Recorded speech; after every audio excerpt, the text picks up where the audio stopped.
Hola a todos, este viernes 13 de septiembre a la 1 de la tarde se va a llevar a cabo el partido entre Universidad Técnica de Cajamarca y Cienciano, correspondiente a la 10ª fecha del torneo clausura de la Liga 1 de Apuesto 2024.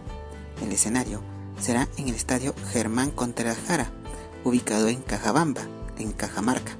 Esperemos de que haga un excelente partido y que gane el mejor. Mucha suerte para ambos equipos. Muchas gracias.